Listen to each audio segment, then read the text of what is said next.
شامل عبادت ہے۔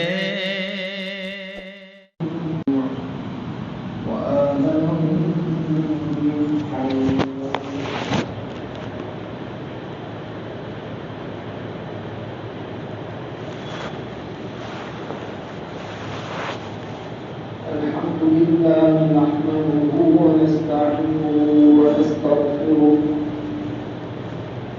ونؤمن به ونتوكل عليه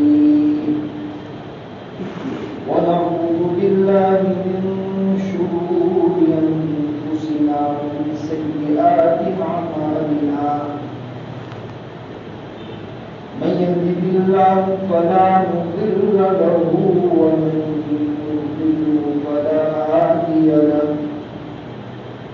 ونشهد أن لا إله إلا الله ونشهد أن سيدنا ومولانا محمدا عبده ورسوله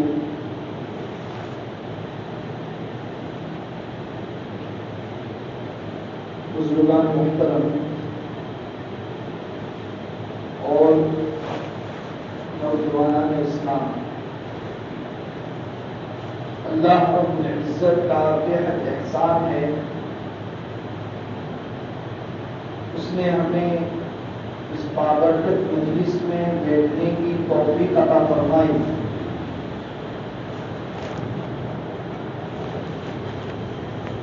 حدیث پاک کے اندر آتا ہے جس مجلس میں اللہ کا ذکر کیا جاتا ہے اس مجلس کو فرشتے ڈھانپ لیتے ہیں اپنے پروں کے ذریعے، اور فرشتے ایسے حلقوں کو تلاش کرتے رہتے ہیں زمین کے اندر جو اللہ کے ذکر کے اندر، اللہ کی یاد کے اندر، قرآن کریم کی باتوں کو سننے اور سنانے کے اندر، جنت اور جہنم کے تذکرے میں لگے ہوئے ہوں، پھر اللہ تعالیٰ کے سامنے اس کی گواہی دیتے ہیں۔ تو دنیا میں مجلسیں بہت ہوتی ہیں، دنیا میں میٹنگیں بہت ہوتی ہیں، دنیا میں پروگرام بہت ہوتے ہیں، دنیاوی اعتبار سے ان کی شان و شوکت بھی بہت زیادہ ہوتی ہے، جس میں ڈیکوریشن کے اندر کئی لاکھوں اور کروڑوں روپیہ خرچ ہو جاتا ہے، افراد کی تعداد بھی بہت زیادہ ہوتی ہے، لیکن اللہ تبارک و تعالیٰ کے نزدیک اس کی قدر اور اس کی قیمت ایک مچھر کے پر کے برابر بھی نہیں ہے۔ اللہ کے رسول صلی اللہ علیہ وسلم نے ارشاد فرمایا، لو كانت الدنيا عند الله جناح بعوضة ما سقى الكافر منها شربة ماء، یعنی دنیا کے علاوہ آخرت کو چھوڑ کر، آخرت سے متعلق امور کو چھوڑ کر جو چیز بھی ہے وہ دنیا میں شامل ہے، اور دنیا کتنی بھی زیادہ شان و شوکت والی کیوں نہ ہو، دنیا کتنی بھی زیادہ قیمتی کیوں نہ ہو، لیکن اللہ تعالیٰ کے نزدیک اس کی قیمت ایک مچھر کے پر کے برابر بھی نہیں ہے۔ لہذا وہ مجلسیں اور وہ میٹنگیں اور وہ پروگرامز جو دنیاوی مقاصد کے خاطر منعقد ہوتے ہیں، ان کی قیمت اللہ کے نزدیک ایک مچھر کے پر کے برابر بھی نہیں ہے۔ ہم اور آپ ایسی مجلسوں کے اوپر رشک کرتے ہیں، اور کبھی کبھار ایسی مجلسوں میں شرکت کا موقع مل جاتا ہے تو بہت فخریہ انداز میں اس کو بیان کرتے ہیں۔ مثلا کوئی سیاسی لیڈر آ گیا اور اس کے ساتھ بیٹھ کر کھانے کا نہیں، بلکہ صرف روڈ پر چلتے چلتے تھوڑی دیر اس کے ساتھ چلنے کا موقع مل گیا تو کئی فوٹو لے کر کئی کہاں دنیا کے اندر شیئر کرتے ہیں، فیس بک کے اوپر ڈالتے ہیں، واٹس ایپ کے اسٹیٹس پر ڈالتے ہیں اور کہتے ہیں کہ فلاں کے ساتھ میں نے فوٹو لے لیا، حالانکہ اس کو معلوم بھی نہیں ہے کہ وہ صاحب جو سیاست میں دان ہے ان کو معلوم ہی نہیں ہے کہ میں نے ان کے ساتھ فوٹو دیا ہے. پھر بھی وہ آدمی اپنے آپ کو اتنا معزز سمجھتا ہے اور اتنا زیادہ اپنے آپ کو اتنا قیمتی سمجھتا ہے کہ لوگوں کو بتاتا ہے کہ بھائی میں نے فلاں شخص کے ساتھ فوٹو لے لیا. اسی طریقے کا حال ہے دنیا میں ایکٹرز کے ساتھ کسی کا فوٹو آ جائے تو پتا نہیں وہ اتنی بڑی اور اتنی بڑی نعمت اور اتنی بڑی چیز سمجھتا ہے جس کا اندازہ انسان نہیں لگا سکتا ہے. تو یہ چیزیں دنیا کے اندر شامل ہے. دنیا کتنی بھی بڑی کیوں نہ ہو, دنیا میں دنیاوی امور کے خاطر کتنی ہی عزت کیوں نہ ہو, دنیا کے اندر دنیاوی امور کے خاطر, مال و دولت کے خاطر, حسن جمال کے خاطر, ایکٹنگ کی وجہ سے یا کوئی اور کام کرنے کی وجہ سے جس کا تعلق دنیا کے ساتھ ہے, انسان کی کتنی بھی عزت کیوں نہ ہو جائے, اللہ تعالیٰ کے نزدیک اس کی عزت اور اس کی قدر ایک مچھر کے پر کے برابر بھی نہیں ہے. دنیا کا مالدار سے مالدار ترین شخص, دنیا کا حسین سے حسین شخص, ایک چھوٹی سی جھونپڑی میں رہنے والے 5 ٹائم کے نمازی کے مقابلے میں آ جائے, اللہ تعالیٰ کے نزدیک اس کی کئی گنا زیادہ قدر ہے جو 5 وقت آ کے نماز پڑھتا ہے اس کے مقابلے میں جو دنیا سے ہوئے ہیں اور دنیا کو حاصل کیے ہوئے ہیں لیکن اللہ کو یاد نہیں کرتا اور اللہ کی بارگاہ میں آ کر نماز نہیں پڑھتا ہے. تو وہ مجلسیں جو ہیں اور دنیا کے امور سے جن کا تعلق ہے ان کی کوئی مجلسوں کی قدر اللہ کے نزدیک اتنی بڑھ جاتی ہے کہ جس کا ہمیں اندازہ ہی نہیں. جس وقت ہماری آنکھیں بند ہوگی اس وقت ہمیں اس کا ثواب کا اندازہ ہوگا اور ہم سوچیں گے کہ کاش کے پوری زندگی ایسی مجلسوں میں بیٹھا رہتا. تو اللہ تبارک و تعالی ایسی مجلسوں میں بیٹھنے کی جن کو توفیق عطا فرماتا ہے وہ اللہ کے نزدیک بڑے مبارک ہیں, وہ اللہ کے نزدیک پیارے ہیں. اللہ ان تک اپنے پیغام کو پہنچانا چاہتا ہے, اللہ ان تک اپنی باتوں کو پہنچانا چاہتا ہے, اللہ ان تک اپنے قرآن کے پیغام کو پہنچا کر ان کو جہنم کی آگ سے بچانا چاہتا ہے. ہم میں سے بہت سے انسان وہ ہیں جن تک قرآن کا پیغام نہیں پہنچا اور وہ دنیا سے چلے گئے. ہم میں سے بہت سے انسان وہ تھے جن تک حدیث کا پیغام نہیں پہنچا اور وہ دنیا سے چلے گئے. ہم میں سے بہت سے وہ لوگ ہیں جن تک نبی کی سنتیں نہیں پہنچی اور وہ دنیا سے چلے گئے. ہم میں سے بہت سے وہ لوگ ہیں جن تک ایمان کی باتیں نہیں پہنچی اور وہ دنیا سے چلے گئے. لیکن اللہ تبارک و تعالیٰ نے ہمیں ان لوگوں میں پیدا فرمایا جن تک یہ پیغام پہنچ رہا ہے. اللہ تبارک و تعالیٰ نے ہمیں ان لوگوں میں پیدا فرمایا جن کو قرآن کی تفسیر کو سننے کا موقع مل رہا ہے, جن کو قرآن کے معانی کو سننے کا موقع مل رہا ہے. اللہ تعالیٰ نے ہمیں ان لوگوں میں پیدا فرمایا جن کو حدیث سننے کا موقع مل رہا ہے, جن کو حدیث کے معانی اور مطالب سننے کا موقع مل رہا ہے, جن کو اپنے علماء کے پاس بیٹھ کر قرآن اور حدیث کی باتوں کو سمجھنے کا موقع مل رہا ہے. اگر اللہ چاہتا تو دنیا میں ایسا مشغول کرتا کہ مسجد کے در پر آنے کی توفیق بھی نہ ملتی. اگر اللہ چاہتا تو آپ کو 5 وقت کیا جمعہ کی نماز کی بھی توفیق نہ ہوتی, اور اگر اللہ چاہتا تو اللہ آپ کو ایمان سے بھی نہ نوازتا. لیکن اللہ تبارک و تعالیٰ نے ایمان بھی عطا فرمایا, اللہ تبارک و تعالیٰ نے مسجدوں میں آنے کی توفیق بھی عطا فرمائی, اللہ تبارک و تعالیٰ نے قرآن اور حدیث کو سننے کی توفیق بھی عطا فرمائی. یا اللہ تبارک و تعالیٰ کا بڑا شکر ہے. اس زمانے کے اندر قرآن اور حدیث کی باتوں کو سننے کے لیے بیٹھنا یہ بہت بڑی عبادت ہے. جس زمانے میں گناہوں کے اسباب کی کثرت ہو, جس زمانے میں گناہوں کے اسباب کی بہتات ہو, انسان کے پاس خود جیب کے اندر ایک سینما گھر موجود ہو. ایک زمانہ وہ تھا کہ انسان کو گندی فلمیں دیکھنا ہو تو بڑے اہتمام کے ساتھ ٹیلی ویژن لایا جاتا اور بڑے اہتمام کے ساتھ گھر کرائے پر خریدا جاتا اور بڑے اہتمام کے ساتھ چھپ چھپ کر رات کو 1-2 بجے نوجوان مل کر ایسی گندی فلموں کو دیکھا کرتے تو ڈرتے تھے کہ کوئی دیکھ نہ لے. لیکن آج کل حال یہ ہے کہ گھر کے اندر 10 کمرے ہیں, پتہ نہیں ہمارے اولاد سوئی ہوئی ہے, ہمارے بھائی سوئے ہوئے ہیں اور کس کس کمرے میں گندی فلمیں اپنے کمروں میں چل رہی تو یہ گناہوں کی کثرت ہو چکی ہے، اسباب کی محتاج ہو چکی ہے۔ ایک زمانہ تھا کہ ہماری ماں بہنیں بازاروں میں کھلے سر نکلنے سے ڈرتی تھی اور یہ سمجھتی تھی کہ گاؤں کا کوئی معزز شخص مجھے کھلے سر دیکھ لے گا، میرا چہرہ دیکھ لے گا تو مجھے شرم محسوس ہوگی، میری حیا کو میری حیا کو غیرت آئے گی کہ پورا گاؤں کے شخص نے میرے چہرے کو دیکھ لیا۔ لیکن آج زمانہ یہ ہے کہ گاؤں کی اور علاقے کی عورتیں اور لڑکیاں اپنی چہروں کی اور اپنی خوبصورتی کی نمائش کو ایک معزز ترین کام سمجھتی ہے۔ تو گناہوں کی کثرت ہے، گناہوں کے اسباب کی محتاج ہے۔ ایسے زمانے کے اندر قرآن اور حدیث کے کام کے لیے اپنے آپ کو فارغ کرنا یہ اللہ تبارک و تعالیٰ کی محبت کی نظر کی وجہ سے ہے، ورنہ اللہ تبارک و تعالیٰ ہر کسی کو ایسے کام کی توفیق سے نہیں نوازتا ہے۔ جو سلسلہ آپ نے شروع کیا ہے قرآن کریم کو سمجھنے کا، وہ بڑا مبارک سلسلہ ہے، بڑا مبارک یہ کام ہے۔ جو حضرات بھی اس میں تعاون کر رہے ہیں،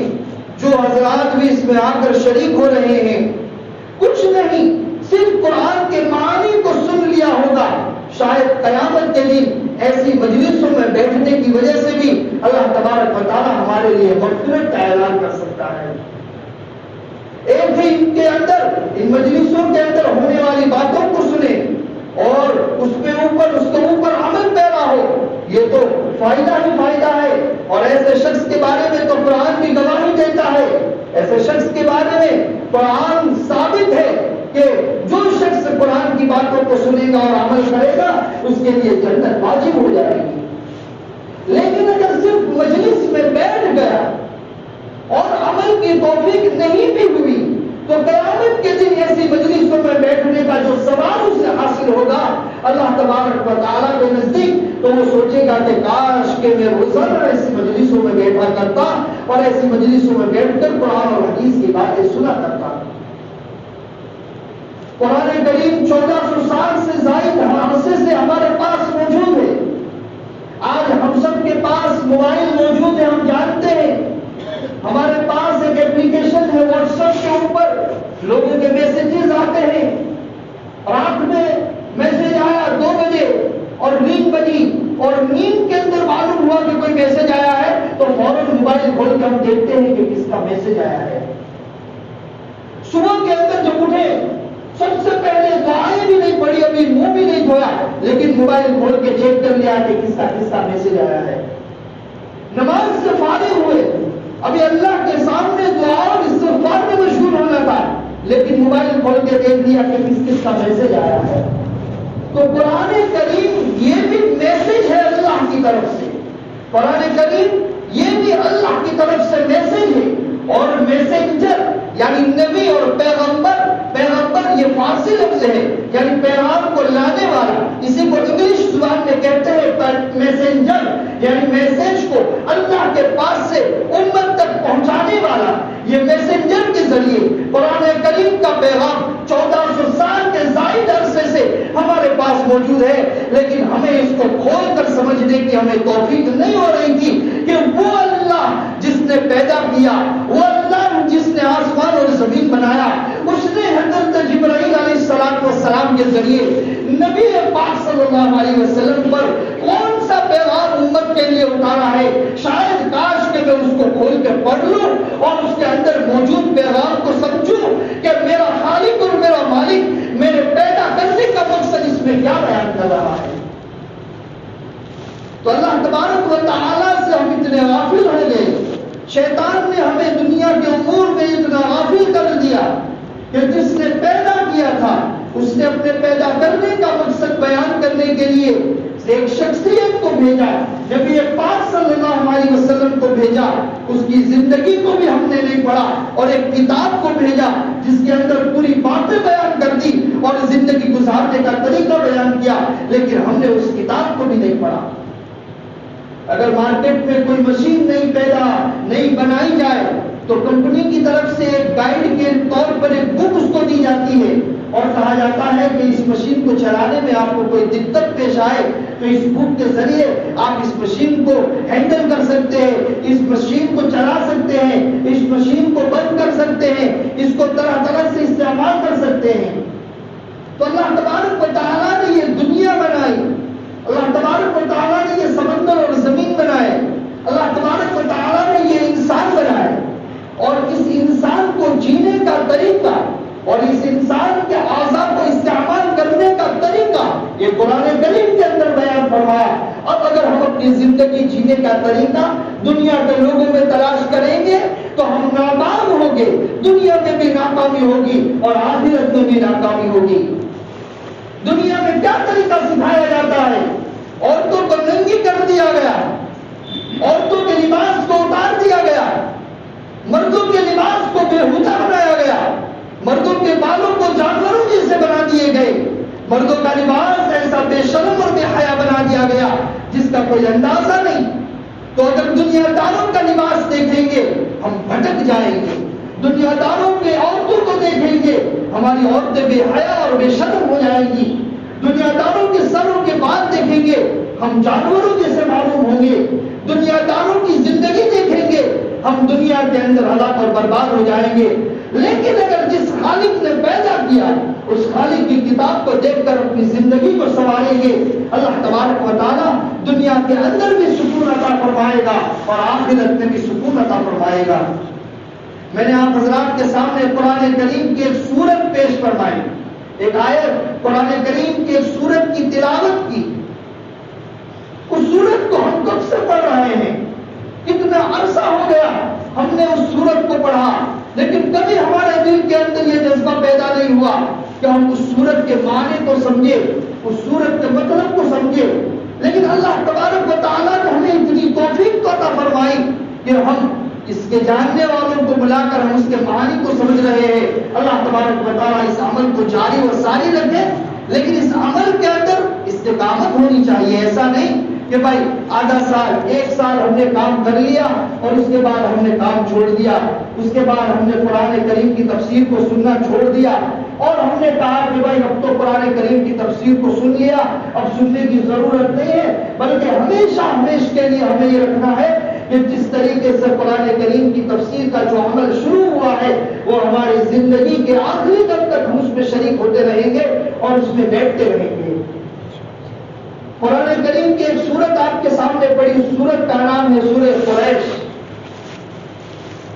لإیلاف قریش. اللہ کے مفسرین نے اس سورت کو بیان فرمانے کے بعد, اس سورت کے بعد کون سی باتیں تحریر فرمائی ہیں. اس سے پہلے ایک سورت آتی ہے سورۃ الفیل, الم تر کیف فعل ربک باصحاب الفیل. اس سورت کے اندر فیل کے معنی ہاتھی کے ہوتے ہیں. اس سورت کے اندر ہاتھی والوں کا تذکرہ کیا گیا ہے. ہاتھی والے یعنی ابرہہ کا لشکر, وہ لشکر جس نے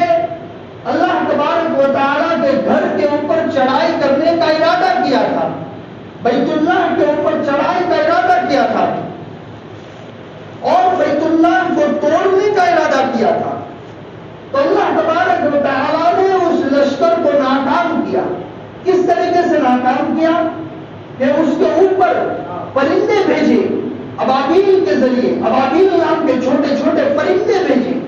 اور انہوں نے چھوٹے چھوٹے کنکر ان کے اوپر برسائے اور وہ اتنی تیزی کے ساتھ اور اتنی سختی کے ساتھ ان کے اوپر برسے کہ وہ تمام کے تمام ہاتھی اور وہ تمام کے تمام ہاتھی والے لوگ وہاں ہلاک ہو گئے اور ان کی تدبیریں ناکام ہو گئی. قرآن کریم نے بیان فرمایا وَجَعَلَهُمْ كَعَصْفٍ مَأْكُولٍ کہ اللہ تعالیٰ نے ان کو کھائے ہوئے بھوسے کی طرف کر دیا, یعنی ان کا نام و نشان مٹا دیا.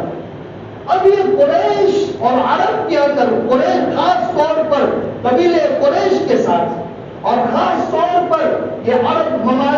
ملک کے اندر یہ جو واقعہ پیش آیا, اس واقعے کا اثر یہ ہوا, یہ بیت اللہ مکہ مکرمہ کے اندر موجود ہے اور مکہ مکرمہ ہی کے اندر انہوں نے چڑھائی کا ارادہ کیا تھا اور مکہ مکرمہ کے اندر قبیلے قریش آباد تھا اور قبیلے قریش یہ بیت اللہ کی خدمت کیا کرتا تھا. پہلے زمانے سے جب نبی پاک صلی اللہ علیہ وسلم کی آمد نہیں ہوئی تھی, آپ صلی اللہ علیہ وسلم کی بعثت سے پہلے سے قبیلے قریش کو نوازا تھا کہ وہ بیت اللہ کی خدمت کیا کرتے تھے. بیت اللہ کے اندر جھاڑو لگانا، بیت اللہ کے پردے کی تبدیلی کرنا،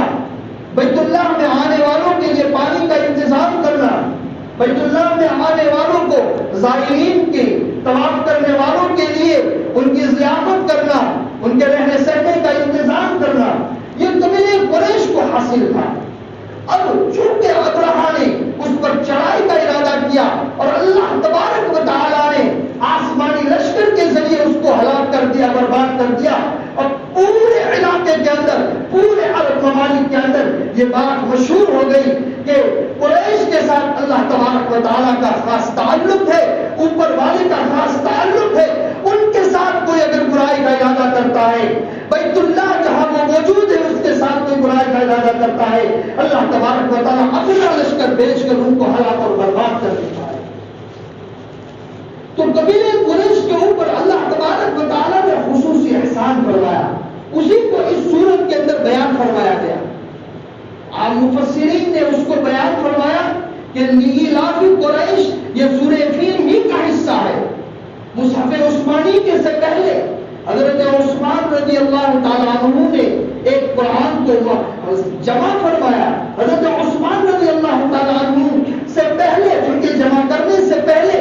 یہ قرآن مختلف صحیفوں میں منقول تھا، مختلف شکلوں کے اندر اور مختلف قرآتوں کے اندر موجود تھا. لیکن حضرت عثمان رضی اللہ، یہ بڑا لمبا واقعہ ہے قرآن کریم کی تاریخ سے متعلق. حضرت عثمان رضی اللہ تعالیٰ عنہ نے ایک قرآن ایک ہی صحیفے کے اندر جمع کیا اور اسی کو سب کے اندر، سب ممالک کے اندر اور سب لوگوں کے اوپر، سب گورنروں کے اوپر وہ بھیج دیا کہ اسی قرآن کو لوگوں کو پڑھنے کی تاکید کرے، اور دوسرے قرآن کریم جو بہت سے لوگوں سے منقول تھے ان کو بند کر دیا گیا. تو حضرت عثمان رضی اللہ تعالیٰ عنہ سے پہلے یہ سورہ قریش اور سورہ فیل، یعنی الم تر کیف فعل ربک باصحاب الفیل اور سورہ قریش کے درمیان میں بسم اللہ بھی نہیں لکھی ہوئی تھی، دونوں کو ساتھ ساتھ میں ہی لکھ دیا گیا تھا. یعنی سورہ قریش کے اندر اللہ تبارک و تعالیٰ نے اس اصحاب الفیل کے ہلاک کرنے کے واقعے کو بیان کر کے قریش کے ساتھ احسان کا معاملہ جو فرمایا ہے اس کو بیان فرمایا. اس کو محمد ابن اسحاق نے بیان فرمایا. ابن جریر رحمۃ اللہ علیہ فرماتے ہیں کہ اس سورہ قریش کو الگ ہی بیان کیا جائے، یعنی سورہ فیل کا حصہ نہ قرار دیا جائے. وہ فرماتے ہیں کہ لإیلاف قریش کے اندر جو نام ہے وہ تعجب کا ہے. وہ فرماتے ہیں کہ اس کا معنی یہ ہوتا ہے کہ تعجب کرو قریش والوں، یعنی قریش والوں اس سکون کی وجہ سے اور اس اطمینان کی وجہ سے آپ تعجب کرو. جو اطمینان اور جو سکون آپ کو گرمی اور سردی کے موسم میں سفر کی وجہ سے حاصل ہے، سفر کے اندر جو حاصل ہے، اللہ تبارک و تعالیٰ کا جو احسان ہے، اللہ تبارک و تعالیٰ کا احسان کیا ہے؟ وہ فرما رہے ہیں کہ الذی اطعمہم من جوع، کہ اللہ تبارک و تعالیٰ نے آپ کو بھوک کی حالت میں کھلایا، وآمنہم من خوف، اور آپ کو خوف سے اطمینان بخشا. یعنی اللہ تبارک و تعالیٰ نے آپ کے اوپر جو احسان فرمایا ہے، اللہ تبارک و تعالیٰ کے احسانات میں سے مفسرین نے بیان فرمایا کہ پہلے ہی سے قبیلے قریش کے ساتھ اللہ تبارک و تعالیٰ کا احسان رہا. احسان یہ رہا کہ اللہ تبارک و تعالیٰ نے بنو اسرائیل میں سے کنانہ کو منتخب کیا. کنانہ یہ آپ صلی اللہ علیہ وسلم کے نسب مبارک کے اندر ایک نام آتا ہے. آپ صلی اللہ علیہ وسلم کا نسب مبارک بھی ہمیں معلوم ہونا چاہیے.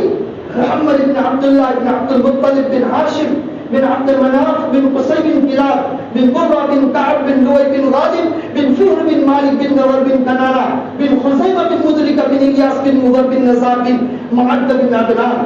یعنی یہ محمد صلی اللہ علیہ وسلم سے لے کر یہ عدنان تک کا نسب نامہ ہے، یعنی کئی پشتوں تک کا یہ نسب نامہ ہے. جہاں تک یہ متفق علیہ ہے، اس کے بعد حضرت آدم علیہ السلام تک کا بھی آپ کا نسب نامہ بیان کیا جاتا ہے، لیکن اس میں اختلاف ہے. اس وجہ سے ہمارے علماء اس کو بیان کرنے سے منع فرماتے ہیں. تو اس نسب نامے کے اندر ایک نام آتا ہے کنانہ، جو آپ صلی اللہ علیہ وسلم کی پشتوں کے اندر اوپر محمد بن عبداللہ بن عبد المطلب بن ہاشم بن عبد المناف بن قصي بن كلاب بن مرة بن كعب بن لؤي بن بن کنانہ جو اوپر گزر چکا، اس میں کنانہ کے اوپر یعنی بنو اسرائیل، بنو اسماعیل میں سے بنو اسماعیل کون ہے؟ یہ بنو اسرائیل یعنی حضرت ابراہیم علیہ السلام کے دو بیٹے تھے، حضرت اسحاق علیہ السلام اور حضرت اسماعیل علیہ السلام۔ حضرت ابراہیم علیہ السلام کے جو دو بیٹے تھے، اس میں حضرت اسحاق علیہ السلام کے اولاد میں جتنے بھی انبیاء پیدا ہوئے وہ حضرت اسحاق علیہ السلام کے اولاد میں پیدا ہوئے، انہیں کو بنی اسرائیل کہا جاتا ہے۔ حضرت اسحاق کا دوسرا نام اسرائیل بھی ہے اور انہیں کو بنی اسرائیل کہا جاتا ہے۔ لہذا دنیا کے اندر جتنے بھی پیغمبر آئے، چاہے وہ حضرت موسیٰ علیہ السلام ہے، چاہے وہ حضرت یعقوب علیہ السلام ہے، چاہے وہ حضرت یوسف علیہ السلام ہے، یعنی حضرت ابراہیم علیہ السلام کے بعد جتنے بھی انبیاء کا تذکرہ آتا ہے جو ان کی پشتوں کے اندر شامل ہے، وہ سب کے سب بنو اسرائیل میں پیدا ہوئے۔ بنو اسماعیل کے اندر کوئی نبی پیدا نہیں ہوا سوائے حضرت محمد مصطفیٰ صلی اللہ علیہ وسلم۔ تو بنو اسماعیل میں حضرت بنو اسماعیل میں ہمارے اور آپ کے آقا حضرت محمد مصطفیٰ صلی اللہ علیہ وسلم کا انتخاب ہوا۔ تو بنو اسماعیل میں سے کنانہ کا انتخاب ہوا اور کنانہ کے اندر سے بنو ہاشم کا انتخاب ہوا اور بنو ہاشم کے اندر کئی خاندان تھے لیکن قریش کا انتخاب ہوا اور قریش کے اندر اللہ تبارک و تعالیٰ نے نبوت کے لیے اللہ کے رسول صلی اللہ علیہ وسلم کا انتخاب فرمایا۔ لہذا اللہ کے رسول صلی اللہ علیہ وسلم کا جس خاندان سے تعلق تھا وہ قبیلہ قریش ہے، لہذا قبیلہ قریش کے اوپر اللہ کا احسان رہا کہ اس قبیلے کے اندر اللہ تبارک و تعالیٰ نے نبی پیدا فرمایا۔ بہت سے یہود و نصارہ صرف اس وجہ سے ایمان کے اندر داخل نہیں ہوئے کہ ان کو تعصب تھا کہ آخری نبی ہمارے قبیلے اور ہماری برادری کے اندر پیدا کیوں نہیں ہوا۔ یعنی آپ کتابوں کے اندر پڑھیں گے یہود اور نصارہ جو بڑے بڑے ان کے پادری حضرات تھے وہ کہا کرتے تھے کہ تورات کے اندر موجود ہے آخری نبی آنے والے ہیں، اور وہ کہتے تھے آخری نبی بنو اسرائیل میں سے ہوں گے، آخری نبی عیسائی کہتے تھے، نصارہ کہتے تھے آخری نبی ہم میں سے ہوں گے، یہودی کہتے تھے آخری نبی ہم میں سے ہوں گے۔ لیکن جب آخری نبی یہ بنو ہاشم میں قریش کے اندر پیدا ہوئے، سب کو ایک دشمنی پیدا ہوئی اور اسی دشمنی کی وجہ سے بہت سے حضرات کو معلوم تھا کہ یہ نبی برحق ہے، یہ نبی سچے ہیں، لیکن پھر بھی انہوں نے ایمان قبول نہیں کیا کہ آخری نبی ہمارے قبیلے میں پیدا کیوں نہیں ہوئے۔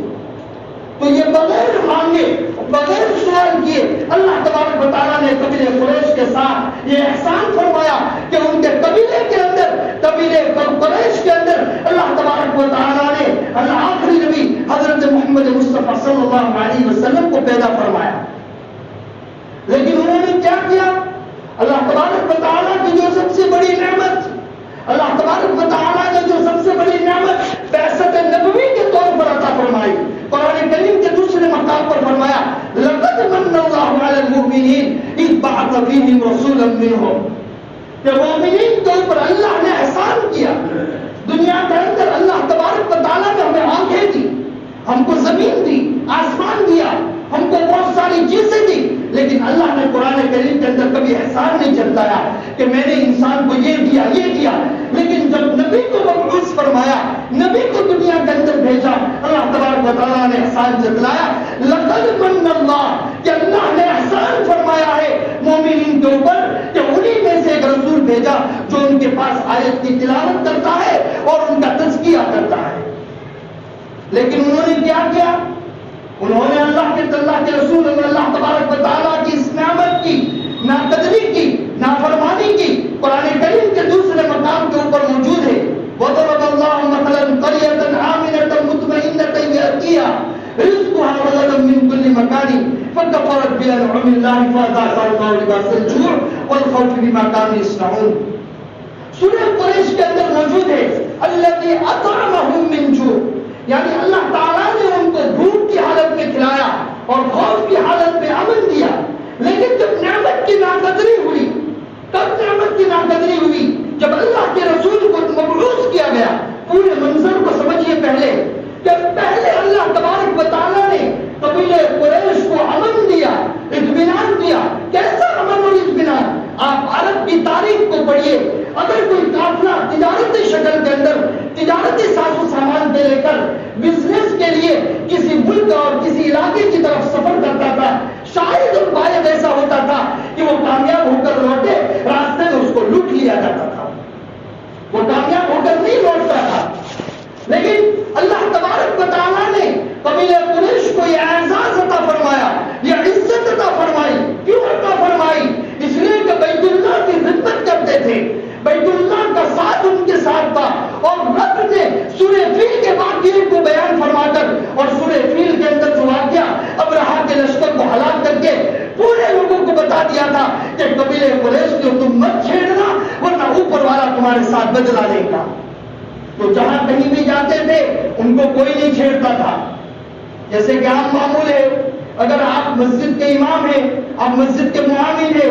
آپ مسجد کے اندر کام کرنے والے ہیں، آپ کہیں بھی چلے جائیں گے لوگ آپ کی عزت کریں گے، لوگ آپ کو قدر کی نگاہ سے دیکھیں گے، لوگ آپ کو کھانا کھلائیں گے، لوگ آپ کو عزت کی نگاہ سے دیکھیں گے۔ تو بیت اللہ کی خدمت کرنے والے تھے، تو جہاں کہیں بھی جاتے تھے تو رات میں قیام کا بھی انتظام اور کام کا بھی انتظام ہو جاتا تھا۔ آج کل کے سفر کا تصور مت کیجیے، وہ سفر کیسا سفر تھا؟ یہ لائٹ وائٹ نہیں ہوتی تھی، مغرب ہوئی اندھیرا ہوا سفر منقطع کر دینا پڑتا تھا اور سفر بند کر دینا پڑتا تھا، اور رات میں کھانے کا انتظام نہیں، جنگل کے اندر وحشی جانوروں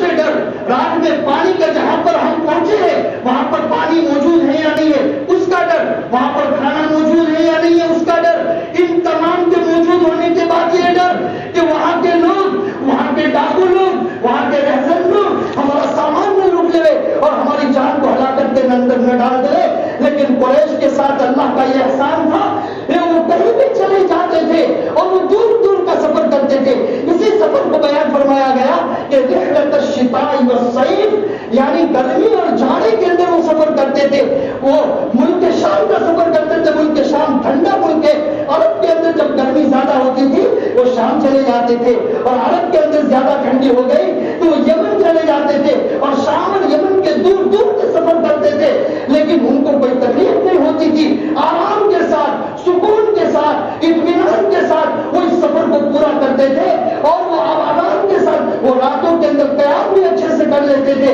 ان کے کھانے کا انتظام ہو جاتا تھا، ان کے رہنے کا انتظام ہو جاتا تھا، ان کے ساز و سامان کوئی ہاتھ نہیں لگاتا تھا۔ تو کتنا اطمینان، اور چاروں طرف دیکھیے کتنی شعلے بھڑک رہے ہیں، آپ دیکھیے عرب کی تاریخ کو پڑھ کر دیکھیے کہ لوگ کتنے لوٹ لیے جاتے تھے، پورے کے پورے قافلے لوٹ لیے جاتے تھے۔ تو اللہ تبارک و تعالیٰ نے یہ احسان فرمایا تھا، اسی احسان کو بیان فرمایا گیا تھا سورت کے اندر، الذی اطعمہم من جوع وآمنہم من خوف۔ لیکن نتیجہ کیا ہوا آگے چل کر، وضرب اللہ مثلا قریۃ آمنۃ مطمئنہ یأتیہا رزقہا رغدا من کل مکان۔ یعنی مکہ مکرمہ آپ عمرے کے لیے جاتے اور حج کے لیے جاتے ہیں، آپ دیکھتے ہوں گے کہ کہیں بھی کوئی کھیت کا نام و نشان نہیں ہے، آپ کو دور دور کھجور کے کھیت نظر آئیں گے، اس کے علاوہ کوئی پھل فروٹ کا کھیت آپ کو نظر نہیں آئے گا، آپ کو کہیں پر کوئی اور سبزیوں کا کھیت نظر نہیں آئے گا۔ لیکن آپ مکہ اور مدینہ کے بازار میں چلے جائیے، آپ کو پوری دنیا کے پھل فروٹ اور پوری دنیا کی سبزی آپ کو وہاں پر مل جائے گی۔ یعنی اللہ تبارک و تعالیٰ نے یہ احسان فرمایا۔ کیا احسان فرمایا؟ اس وقت بھی یہ احسان ہوا کہ یمن اور شام کا جو سفر ہوتا تھا وہ سفر اللہ تبارک و تعالیٰ نے بند کروا دیا۔ اور سفر بند کیوں ہوا؟ لوگ یمن اور شام سے جدہ آ جایا کرتے تھے اور جدہ آ کر اپنا سامان بیچا کرتے تھے، لہٰذا ان کو سفر کی مشقت سے بھی اللہ نے بچایا، یعنی ان کو وہاں جانا بھی نہیں پڑتا تھا۔ لیکن انہوں نے کیا کیا؟ اللہ کے رسول کی بعثت ہوئی، نبی پاک صلی اللہ علیہ وسلم دنیا میں مبعوث ہوئے، تو انہوں نے اللہ کے رسول کو جھٹلایا، اللہ تبارک و تعالیٰ کی نعمت کا انکار کیا، فکفرت بانعم اللہ، یعنی اللہ کے انعامات کو، اللہ کی نعمتوں کی ناشکری کی، اللہ کی نعمتوں کی ناقدری کی، ان کا کفر کیا، تو اللہ تبارک و تعالیٰ نے فَأَذَاقَهَا اللَّهُ لِبَاسَ الْجُوعِ وَالْخَوْفِ بِمَا كَانُوا يَصْنَعُونَ، یعنی انہی لوگوں کو اللہ تبارک و تعالیٰ نے بھوک میں مبتلا کیا، انہی لوگوں کو اللہ تبارک و تعالیٰ نے خوف میں مبتلا کیا۔ کتنا خوف میں میں مبتلا کیا اور کتنا جھوٹ میں مبتلا کیا. مفسرین بیان فرماتے ہیں کہ اللہ کے رسول کو جھٹلانے کے بعد ایک موقع اہل مکہ پر ہی آیا کہ اہل مکہ یہ پرانے چمڑوں کو جو بال والے ہوتے تھے وہ خون میں لت پت ہوتے تھے اور وہ خون میں لت پت ہو کر بدبودار ہو جاتے تھے. اس کے بعد بھی اتنی بھوک میں وہ مبتلا ہو جاتے تھے کہ اس بھوک کی وجہ سے اس بدبودار چمڑے کو بھی کھا لیتے تھے. یعنی ایک وقت وہ تھا کہ پورے ممالک کے لوگ پورے قبائل کے لوگ وہاں آ رہے ہیں اور اپنا رزق تشریف کر رہے ہیں, اپنے ساتھ سامان کو بیچ رہے ہیں, کوئی تکلیف نہیں ہے, سب راحت موجود ہے, سب سکون موجود ہے. لیکن اللہ کی نعمت کی ناشکری کی, اس ناشکری کی وجہ سے اللہ کے رسول صلی اللہ علیہ وسلم کی ناقدری کی وجہ سے جیسے حضرت یوسف علیہ السلام نے بددعا فرمائی تھی اور ان کے اوپر جو عذاب, ان کی قوم کے اوپر جو عذاب نازل ہوا تھا, قحط سالی نازل ہوئی تھی, ایسی ہی قحط سالی اہل مکہ کے اوپر نازل ہو جاتی ہے اور وہ ایسے خوف کے اندر مبتلا ہو جاتے ہیں. اللہ کے رسول صلی اللہ علیہ وسلم کا فتح مکہ کے وقت جو داخلہ ہوتا ہے, اس داخلے کا منظر جو ہمارے علماء نے اور ہمارے صحابہ نے بیان فرمایا ہے, اس سے اندازہ ہوتا ہے کہ اہل مکہ کتنے خوف کے اندر مبتلا ہو چکے تھے, کتنے ڈر کے اندر مبتلا ہو چکے تھے. تو جس امن اور اطمینان سے زندگی گزار رہے تھے, جس سکون کے ساتھ زندگی گزار رہے تھے, اللہ کی نعمتوں سے فائدہ اٹھا کر زندگی گزار رہے تھے, لیکن اللہ کی نعمت کی ناشکری کی, اللہ کی نعمتوں کو جھٹلایا, اللہ تبارک و تعالیٰ نے ان کے اوپر بھوک کا عذاب نازل کیا, اللہ تبارک و تعالیٰ نے ان کے اوپر خوف کا عذاب نازل کیا اور ان کے سکون اور اطمینان کو ختم فرما دیا. اب سورہ قریش کے اندر اللہ تبارک و تعالیٰ نے فرمایا, احسان دوبارہ بیان فرمایا. یعنی ایک وقت احسان کا, ایک وقت نعمت کا تھا اور پھر نعمت کی ناقدری ہوئی, اللہ تبارک و تعالیٰ نے نعمت چھین لی. لیکن جب دوبارہ ایمان کے اندر داخل ہوئے تو وہی لوگ جو چرواہے تھے وہ ملکوں کے سردار بن گئے, جو خود نہ تھے راہ پر اوروں کے راہی بن گئے, جو خود نہ تھے راہ پر اوروں کے راہی بن گئے, جو خود نہ تھے راہ پر اوروں کے حاکی بن گئے, کہ جن کو خود پتا نہیں تھا کہ کھانا کیسے کھانا ہے اور کپڑے کیسے پہننا ہے, لیکن بڑے بڑے ملک کو چلانے والے بن گئے. حضرت عمر فاروق رضی اللہ تعالیٰ عنہ کے بارے میں آتا ہے کہ اونٹوں کو چلانے کا طریقہ معلوم نہیں تھا, لیکن جب ایمان میں داخل ہوتے ہیں, ایمان کی دولت کی وجہ سے ان کا وہ اعزاز اور انعام اللہ تبارک و تعالیٰ کی طرف سے ہوتا ہے کہ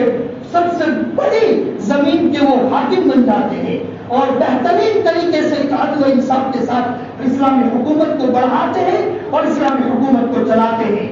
تو اللہ تبارک و تعالیٰ نعمت کی ناقدری کی وجہ سے جس طریقے سے نعمتوں کو چھین لیتا ہے, اسی طریقے سے اگر انسان توبہ کر لے, اللہ کے حضور, اللہ کے سامنے آ کر توبہ استغفار کر لے اور اللہ کے حضور آ کر اللہ کا پیارا بندہ بن جائے, وہ نعمت اللہ تبارک و تعالیٰ دوبارہ بھی عطا کر سکتا ہے, جیسے اہل مکہ کے ساتھ ہوا. تو نعمت کی قدردانی کرنی ہے. اگر نعمت کی ناشکری ہوئی تو نعمت کی ناشکری اور ناقدری کی وجہ سے اللہ تبارک و تعالیٰ ہمیں محروم فرما دے گا. مفسرین نے واقعہ بیان فرمایا ہے, حضرت عیسیٰ علیہ السلام کا واقعہ. حضرت عیسیٰ علیہ السلام نے اپنے ساتھیوں کو حکم دیا کہ 30 دن کے روزے رکھو. تو حضرت عیسیٰ علیہ السلام کے اس حکم کے بعد حواریوں نے 30 دن کے روزے رکھے اور روزے رکھنے کے بعد انہوں نے حضرت عیسیٰ علیہ السلام کو یہ کہا کہ آپ اپنے اللہ کو کہیے کہ جنہوں نے ہمیں روزے کا حکم دیا ہے, ہمارے لیے آسمان سے ایک دسترخوان اتارے.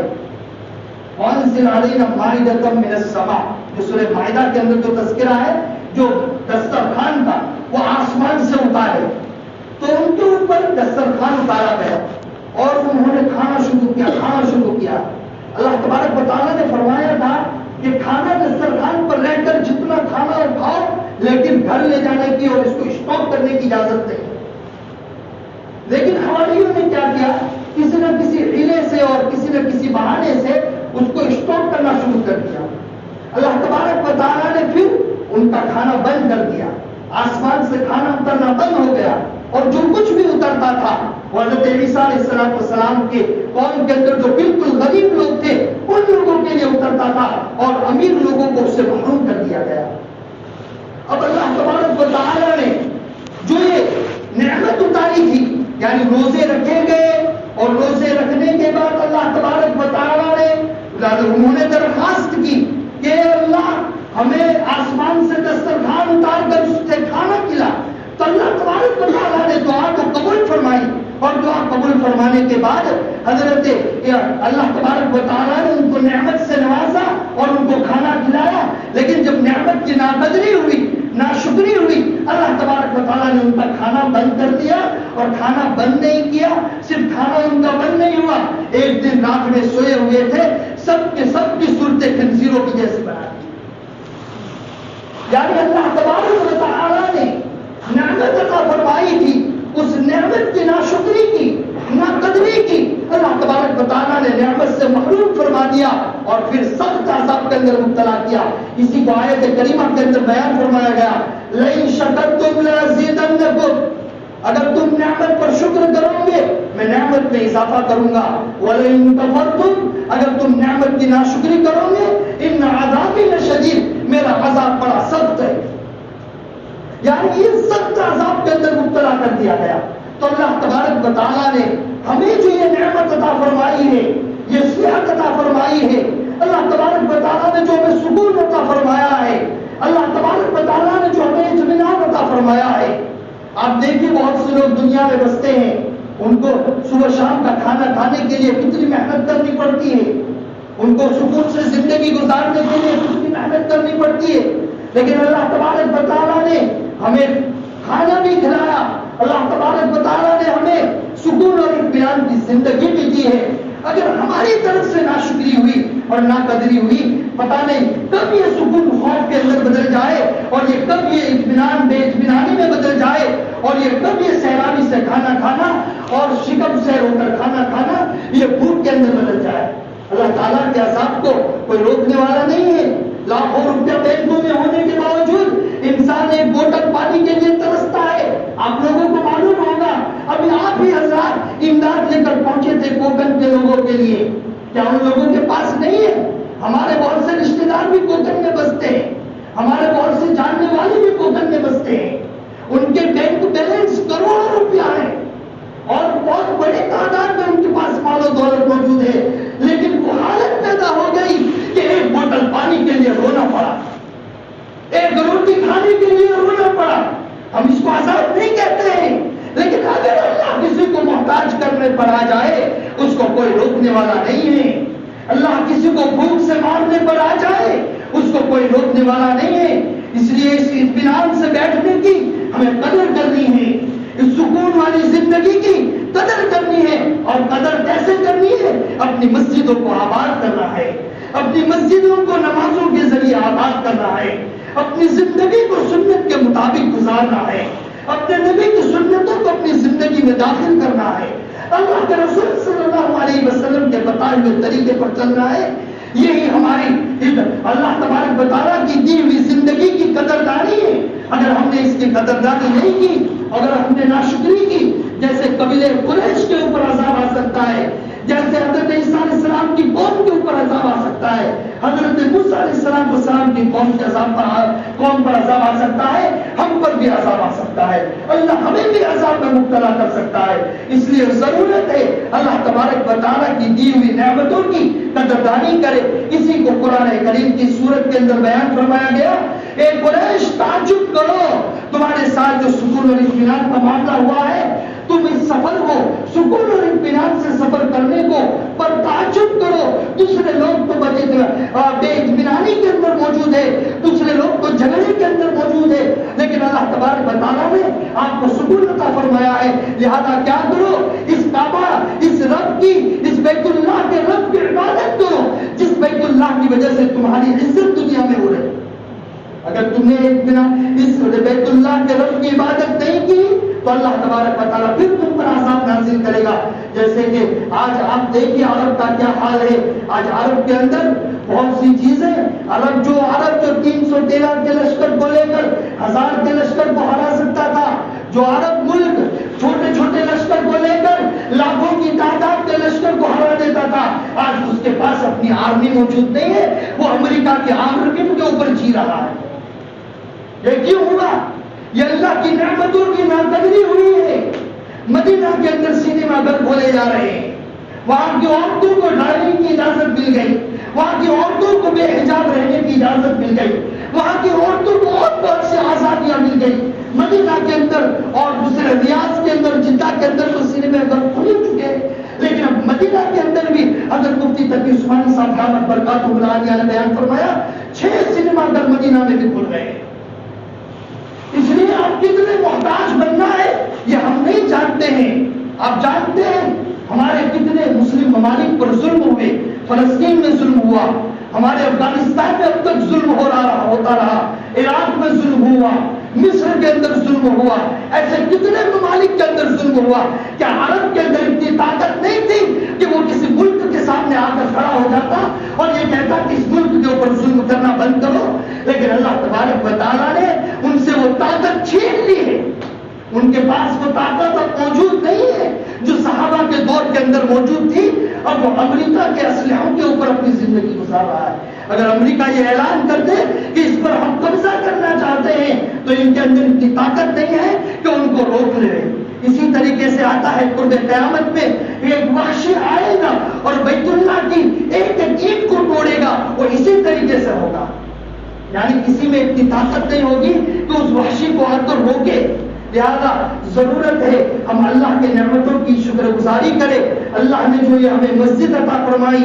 اللہ نے جو ہمیں سکون سے بیٹھنے کی توفیق عطا فرمائی، اس کے اوپر ہم اللہ کا شکر ادا کریں، اللہ کی نعمتوں کا شکریہ ادا کریں، اللہ کو یاد کریں، نمازوں کو ادا کریں۔ کہیں ایسا نہ ہو جیسے بابری مسجد کو تالا لگ گیا اور ٹوٹ گئی، ایسی بہت سی مسجدیں تالا لگ کر بند ہو چکی، اللہ ہماری مسجدوں کو نہ بند کر دے۔ آپ کہیں گے کہ کسی کی ہمت ہے ہماری مسجدوں کو بند کرنے کی، لیکن اگر ناقدری ہوگی، اگر اللہ کی نمازیں ادا نہیں ہوگی، اللہ تبارک و تعالیٰ ہمیں محروم کر دے گا اور لوگوں کو یہاں مسلط کر دے گا۔ اس لیے ضرورت ہے ہم اللہ کی عبادت کریں، اللہ کے سامنے روئیں، اللہ کے رسول کی زندگی کو اپنائیں اور مسجدوں کو آباد کریں۔ اگر ہم نے مسجدوں کو آباد کیا ہمارے گھر بھی آباد ہوں گے، ہم نے مسجدوں کو آباد کیا ہماری پوری بستی آباد ہوگی۔ اللہ تبارک و تعالیٰ ہمیں کہی ہوئی باتوں پر عمل کرنے کی توفیق عطا فرمائے۔ اللہ تبارک و تعالیٰ قرآن کریم کے پیغام کو ہم تک صحیح معنی میں پہنچا دے اور اس پیغام پر عمل کرنے کی توفیق عطا فرمائے۔ بس ایک چھوٹی سی بات بیان کر دیتا ہوں۔ مفسرین نے بیان فرمایا کہ لیلاف قریش یہ سورت کا ایک اثر ہے، اس سورت کے اندر ایک بات ہے۔ اگر کسی انسان کو بہت خوف ہے کسی دشمن سے، انسانوں کے دشمن تو موجود ہوتے ہیں کہ ایک انسان ہے اس کو فلاں سے ڈر ہے کہ فلاں انسان کب مجھے نقصان پہنچا دے، فلاں انسان کب مجھے نقصان پہنچا دے، کوئی مجھے کب میرے ساتھ لڑائی کر لے۔ تو اللہ ہمارے علماء نے بیان فرمایا، جیسے قاضی ثناء اللہ پانی پتی رحمۃ اللہ علیہ نے بیان فرمایا، اور بھی بہت سے علماء نے بیان فرمایا ہے، تفسیر ابن کثیر کے اندر بیان فرمایا گیا کہ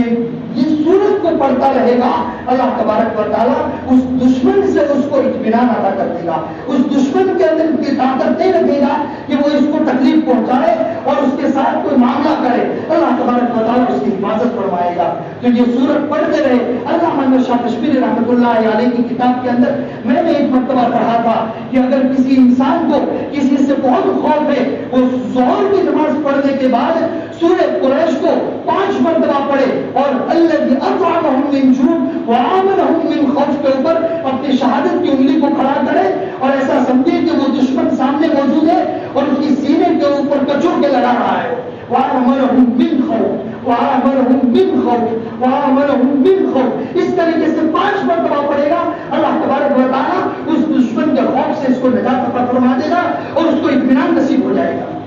یہ تو قرآن کریم کا جزوی فائدہ ہے، یعنی قرآن کریم کا اصل مقصد تو انسانوں کے اعمال کی اصلاح ہے، لیکن قرآن کریم کو پڑھتے جاؤ دنیا کے فوائد بھی حاصل ہوتے جائیں گے۔ تو یہ سورہ قریش کا فائدہ ہے۔ لہٰذا کہیں ہم چلے گئے رات کے اندر، اب گھبراہٹ ہو رہی ہے کہ کوئی ہم پر حملہ کر دے گا، ہم کو کیا کرنا ہے؟ لیلاف قریش ایلافہم رحلۃ الشتاء، بار بار پڑھنا ہے، بار بار پڑھنا ہے۔ اللہ تبارک و تعالیٰ ہمیں دشمنوں سے نجات عطا فرما دے گا۔ اور بھی ایک دعا ہے چھوٹی سی، آپ کے فائدے کے لیے بتا دیتا ہوں، آپ کہیں گے کہ دوسری مرتبہ نہیں بلانے کا، ان کو بہت ٹائم لے لیتے ہیں، اس لیے ایک بات بتا دیتا ہوں آپ کو، چھوٹی سی بات آپ کے فائدے کی ہے۔ دہلی کے اندر بہت بڑے دنگے چل رہے تھے،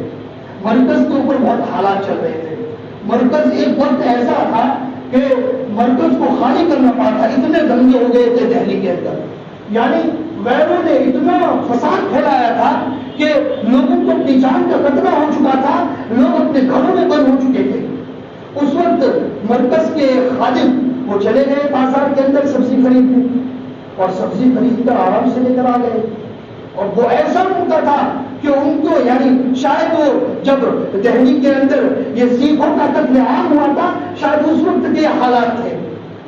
تو اس وقت وہ خادم آرام سے لے کر آ گئے، تو لوگوں نے پوچھا، لوگوں نے کہا کہ بھائی اس کو جاتے وہ بہت سمجھایا تھا ان کو کہ آپ مت جائیے یہاں سے، آپ کی جان کا خطرہ ہے، تو وہ چلے تو گئے، لیکن پھر جب جا کر دیکھا انہوں نے اپنا واقعہ بیان کیا کہ میں آسانی سے نہیں آ گیا ہوں، میں گیا تھا اور لوگوں نے مجھے گھیر لیا تھا اور میرے اوپر حملہ کرنے کی تیاری تھی، لیکن اللہ کے رسول صلی اللہ علیہ وسلم نے ایک دعا بیان فرمائی ہے، جب آپ کو دشمن گھیر لے تو یہ دعا پڑھے، اللہم استر عوراتنا وآمن روعاتنا،